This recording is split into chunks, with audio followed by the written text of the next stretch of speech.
Another blood-red sunset and yet another moon phase, and still another 100 miles to my next resting place. Driving down the road, eyes on the horizon.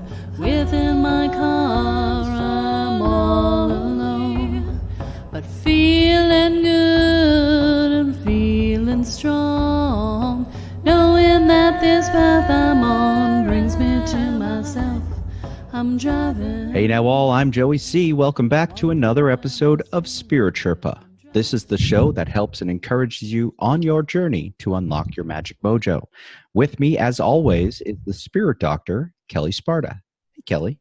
Hey, Joey. All right, we are getting rocky today.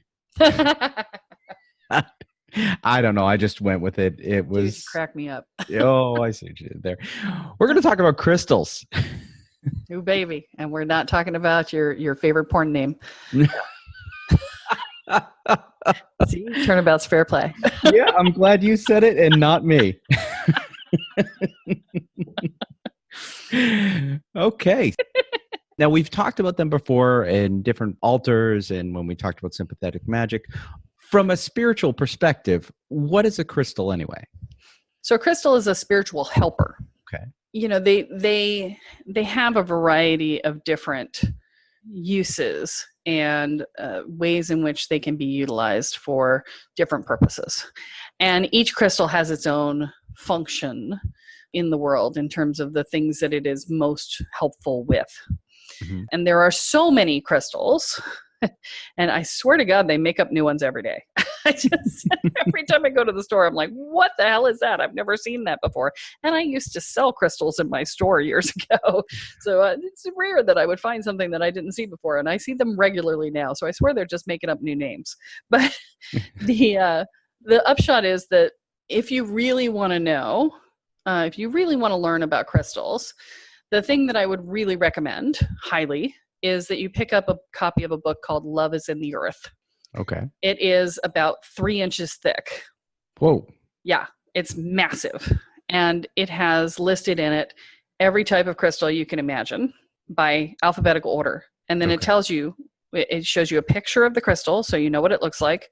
And then it tells you what the properties are and what you could expect of the crystal and the uses that you can use it for. So that is a great tool for someone who really wants to dive deep into crystals. Now, with that said, there are different types of crystals out there.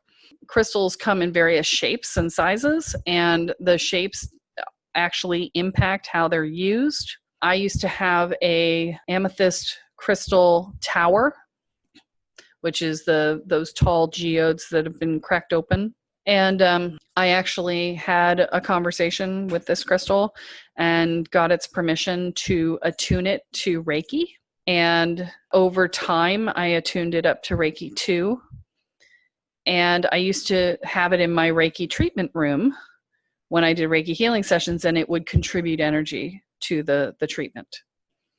And so that's how I used that crystal. I have other crystals that I've used. I have a what's known as a window quartz, which is a round quartz crystal that is fogged over on most of the sides, except for one side has a flat pane that's been polished smooth. That I use in healing sessions where I'll put the crystal over top of a chakra or a point on somebody's body and use it to amplify my seeing through the crystal. And it allows me to see things more deeply. Okay. I have a wand that I use for my Reiki attunements. It's a selenite wand. And I use that in my angelic Reiki attunements. Different crystals are for different purposes, right? If you have a single-terminated crystal, that means that it's got a single point on it. Then that is good for like a wand use where you're directing energy in one direction, right? Okay. If you have a double-terminated crystal that's got points on opposite ends, then that's a great one for transferring energy back and forth between things or for sharing energies, things like that. If you have crystals that are more like just sort of rocks rather than points, Those are good for using in altars or for use in like a Reiki grid or in a manifestation grid where you're going to set up a crystal grid to bring something into form. And so within the context of the form of the crystal is sometimes the way in which you're going to use it. Now, I also have been known to create what I refer to as transformational jewelry. Oh. You won't find this on my website anywhere because it's, you got to ask for it, and I don't do it a lot. But I have all sorts of semi-precious stones and crystals in bead form. And I will sit with someone and have a conversation with them about where it is they want to be. And I will tap into the energy of who that is, who that person is that they want to become. And I will then build that energetic into a necklace using the crystals that I have in my box.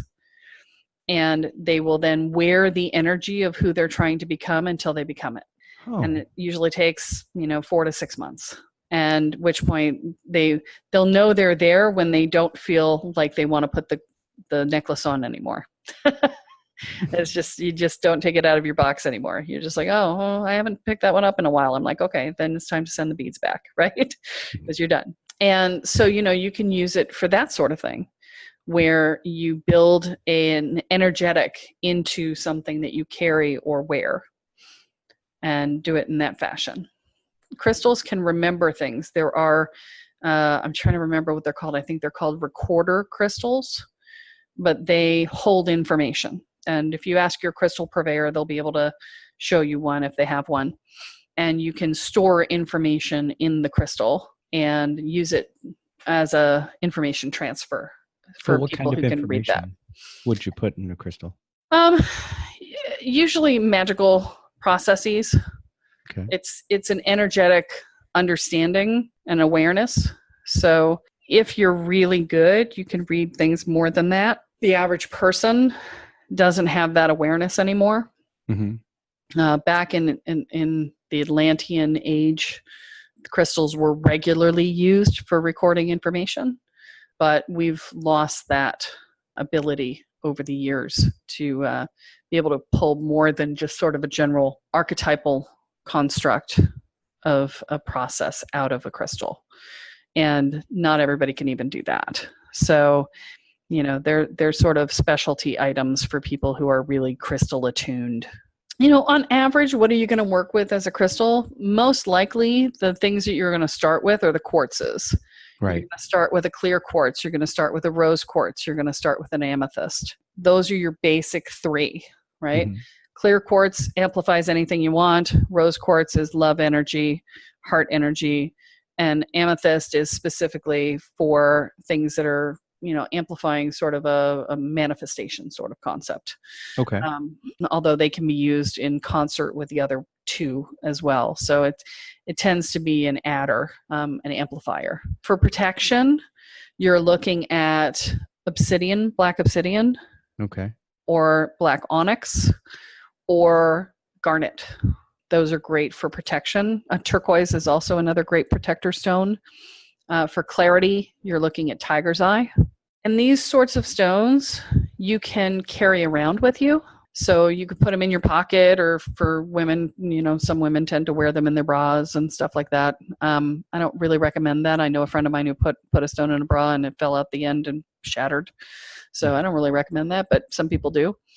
But, in the absence of a pocket, it works. Why they don't put pockets in more of our clothes, I don't understand. But that's a different topic for a different day. Well, and I've seen more women pull random things out of their bras. Why they don't put pockets in bras, I don't understand at this point. Yes, thank you. That would be fantastic. Especially in the little slot in between the breasts. That would be perfect. Somebody needs to invent that. Can someone please invent the pocket for the cleavage, the bra pocket, the cleavage pocket, right? Yeah, that would be awesome. And send me one.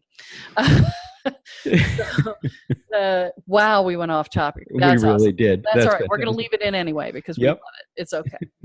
So, you can't always talk about spirituality. You got to get off on other topics periodically. Exactly. It's all good. So. Okay, so you've talked about the different shapes of crystals, the different types of crystals. Somebody who might be new to this space might have heard of things like crystal balls. Are those real? Sure. Yeah, I have several. What would you use them for? Well, so the crystal ball that most people think about is used as a scrying tool. Okay. And scrying is where you look into a clear surface and wait for the images to appear in front of you, right? I've never been a big scryer. It's not my thing, but some people are really good at it. And that type of crystal ball, it tends to be very expensive because they need to be mostly clear. And the more occlusions you have, or cracks and imperfections in the ball, the cheaper the ball is, right? So when you get, it's much like a diamond, right? So the clearer the quality, the more expensive it becomes. And so buying a crystal ball for that purpose can get quite pricey. And quite frankly, if you're going to scry, it's cheaper to just get a black bowl with some water and just use it. So that's just my opinion. So, I'm sure other people have different opinions, but I have several crystal balls in my house, and one of them is rose quartz and one of them is amethyst. And my amethyst ball actually has what looks like an eye in it, which is so freaking cool. And so, I use them on my altars. I use them to hold the energies of the altars. I've put them in my happy home altar. I've put them in any number of altars over the years. My happy home altar actually has a whole bunch of smaller crystals that I've put around a Kuan Yin. Okay. And that's what holds the energy for my happy home. But yeah, crystal balls are awesome because you can hold them and they're so comforting. There's something so really grounding and comforting about sitting in lotus position holding a crystal ball in your hands. It's just fantastic. So, I'd highly recommend getting a crystal ball. If you have the opportunity to go to South Dakota, when I was in South Dakota back in 98, rose quartz was $2 a pound. Wow. Which is significantly cheaper than you will find in the crystal stores these days. The price of crystals has doubled and tripled from where it was when I was selling them 20 years ago. Yeah. It's like they were fine and reasonably priced, and then they got people started coming into the spiritual world at an increased pace, and suddenly crystals cost a freaking fortune. It's just like, oh my God, all right. So if you can buy them secondhand from somebody, you will often get a much better price because, you get people like me who've owned them for, 20 years and paid $20 for them and don't realize that they're worth 80 now. So little details, So, you may want to take a look there. But also there are benefits and detriments to buying them secondhand. The benefit is that you get, if the person's been using that crystal for years, doing really nice work with it, then the crystal comes with all that yummy juju. If they have been using it for sort of mediocre stuff and not so happy stuff, then it comes with all of that juju. So you really want to tune in and check what juju you're getting with your crystal, especially if you buy it secondhand. And by the way, crystals have a mind of their own. Okay, this is what the next thing I'm going to ask you. Yeah. Let's open up the Spirit Sherpa Danger Will Robinson element of the crystal episode here. Are there bad crystals that we can get? Well, I don't know that the crystal itself is bad, but crystals can actually hold sentient entities. Okay. And if a crystal is speaking to you, like saying, ooh, come and pick me up, don't do it. Okay. If it's speaking to you, it's probably not good. And crystal skulls, more than any other kind of crystal, are going to have that sort of thing in them. They don't always, but they're more likely to. There's something about the crystal skull shape that invites entities to inhabit them. I don't know why. I would be very cautious about going to crystal skull events. And there are a lot of those. There are, and I won't go.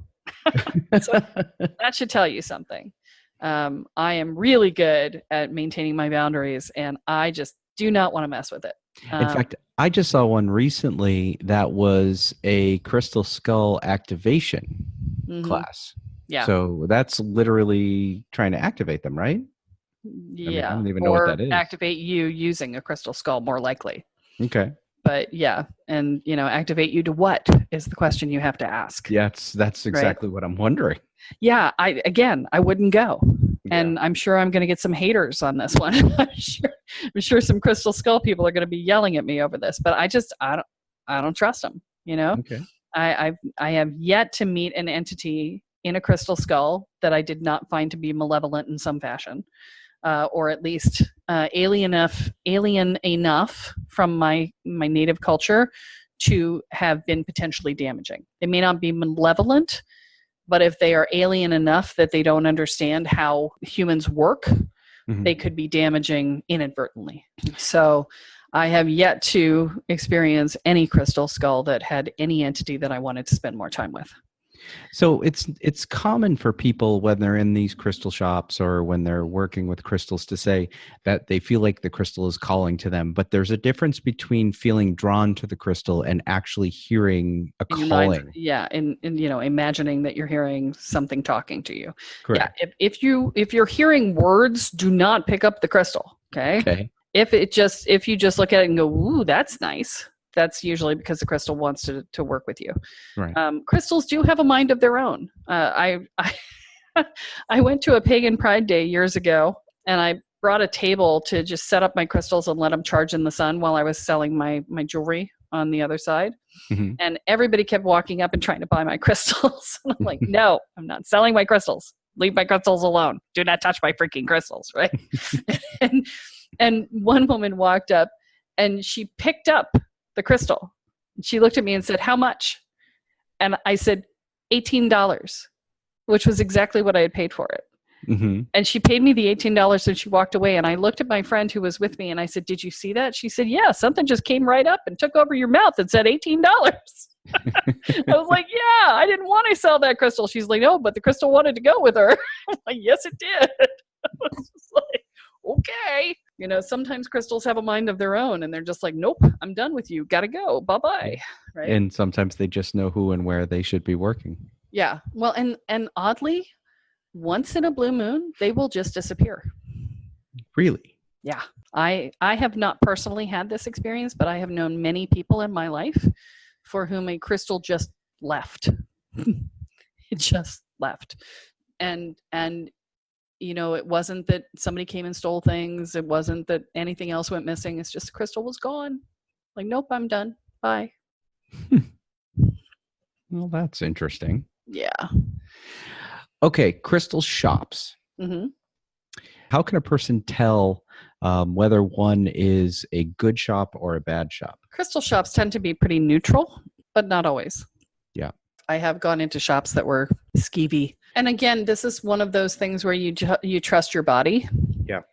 If you walk in and you go, oh, I feel uncomfortable. Yeah. It just doesn't feel good. I don't like these people. I don't want to look at anything here. I'm really not interested. You lose interest in everything. Yeah. And you're just like, just leave. Nothing in that store is going to speak to you. Nothing in that store is going to give good energy to you. Trust your gut. Well, and you used to sell crystals at your shop, and you've told us about that a bunch of times. Is there retail hygiene from that perspective that you can do? Because I've been in crystal shops before where it's like everything just feels dirty, jangly, but not in a like a actual physical dirt way. It just feels muddied and the energy feels weird. Yeah. And then there are others that are, bright and clean, and you walk in, you're like, oh wow, I'm actually feel like I'm walking off the ground. Yeah. Is there a hygiene thing that yes people should do? Yeah. I smudged my store every single day. Yeah. Every single day. And I think that what you feel when you walk into a crystal store is a combination of whether or not the person's clearing the energy, because, you got a ton of people walking through the door all the time. Right. You got with all of their own energy, jangly, muddy energy, right? Whatever people bring in with them. But there's also the energy of the proprietors and the employees. Mm-hmm. And that energy gets amplified over time by the crystals. And so I think that when I'm thinking of a particular store in my experience that I walked into that had that sort of energy. And as I feel into that energy, it was very reflective of the employee, of the staff, the people who worked there and the owners. That was the energy that was being amped up by the crystals. So, they are at their hearts amplifiers. Mm-hmm. They'll make changes and do shifts and whatever too. But when you've got that many crystals in a store, some of them are going to do one thing and another thing. And so there's not always room for them to do what they do because something else is working against them because it does something different, right? So there's not this opportunity for that to happen.